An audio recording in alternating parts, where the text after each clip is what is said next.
عامر خان سے میری ملاقات ہوئی، میں نے اس کو کوئی دین کی بات نہیں کی، صرف محبت تھی۔ اب تک اس کے میسج آتے کہ میں زندگی میں کسی سے متاثر نہیں ہوا، تم پہلے آدمی ہو جس سے میں متاثر ہوں، میں نے کوئی جادو کیا، صرف محبت۔ لوگوں کو محبت دو، قریب ہوں گے۔ میں جب گیا بڑی مشکل سے اللہ نے، ملاقات کا کوئی راستہ ہی نہیں تھا، وہ مجھے نہیں جانتا تھا، میں اسے نہیں جانتا تھا، تو کوئی موقع نہیں مل رہا تھا ملاقات کا، تو اللہ نے شاہد آفریدی کو بھیج دیا۔ شاہد آفریدی اس کی دوستی تھی، ہمارا جو کرکٹر ہے، میں نے اس سے فون پر کہا یار میری ملاقات تو کرا، اس نے ملاقات کروائی، تو اس نے مجھے کہا آدھا گھنٹہ ہے، آدھا گھنٹہ۔ جب میں پہنچا میکسیمم پونا گھنٹہ، میں نے کہا ٹھیک۔ میں گیا تو وہ سہما ہوا چہرہ کہ بھئی مولانا آ گیا، پتہ نہیں کیا کہیں گے، بھئی یہ تو کیا کر رہا ہے، تو حرام کر رہا ہے، ناچ رہا ہے، گا رہا ہے، توبہ کر، ابھی تیرے لیے دوزخ کا فیصلہ ہو جائے، پتہ نہیں کیا ہوگا، وہ ڈرا ہوا سہما ہوا تھا۔ تو میرا ایک دور کالج لائف تھا، میرے اللہ نے مجھے ہدایت دی، اور میں 3 دن کے لیے میں اس دوست کو، اس کی نسلوں کو دعائیں دیتا ہوں جو مجھے زبردستی پکڑ کے لے گیا، نہ میرا تبلیغ سے کوئی تعلق، نہ واسطہ، نہ میں کوئی ان سے متاثر۔ ایک لڑکا تھا، بنگالی تھا، گشت کرتا تھا، لیکن میں اس سے ذرا متاثر نہیں ہوا، میرا دوست متاثر ہو گیا تھا، تو میں تو ان کے قریب سے نہیں گزرتا تھا۔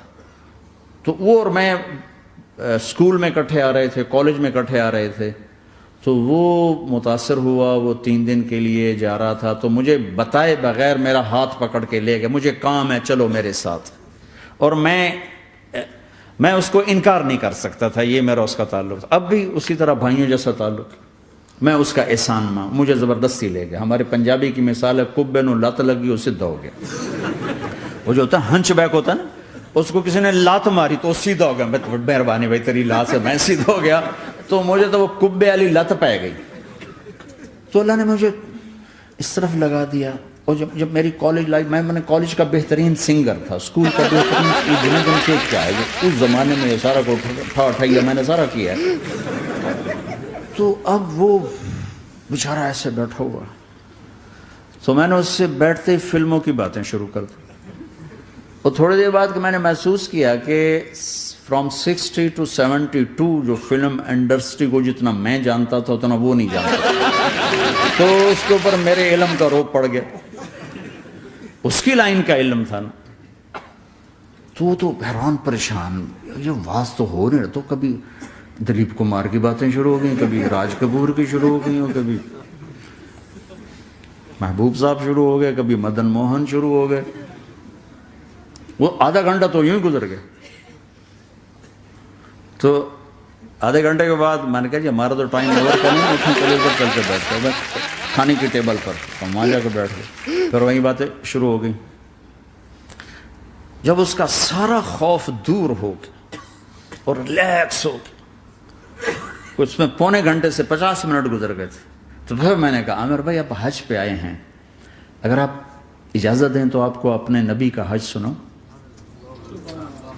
کہنے لگے ہاں جی ضرور سنائی۔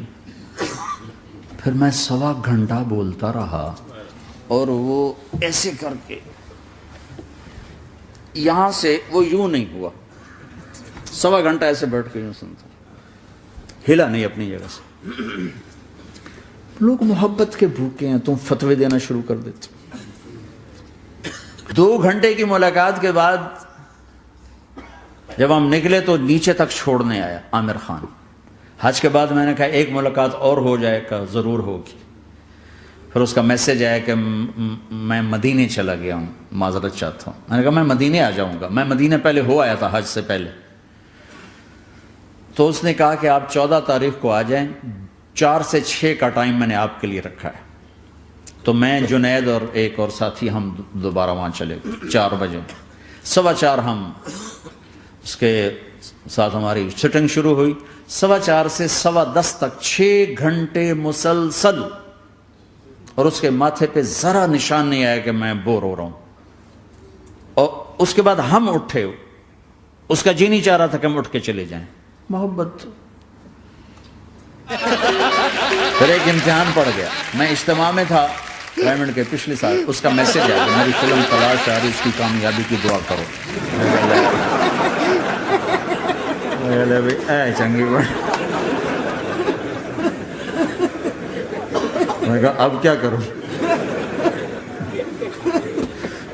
جواب دینا بھی ضروری، دعا بھی نہیں ہو سکتی، کیا کروں؟ تو جب وہ میسج آیا تو میرے ساتھ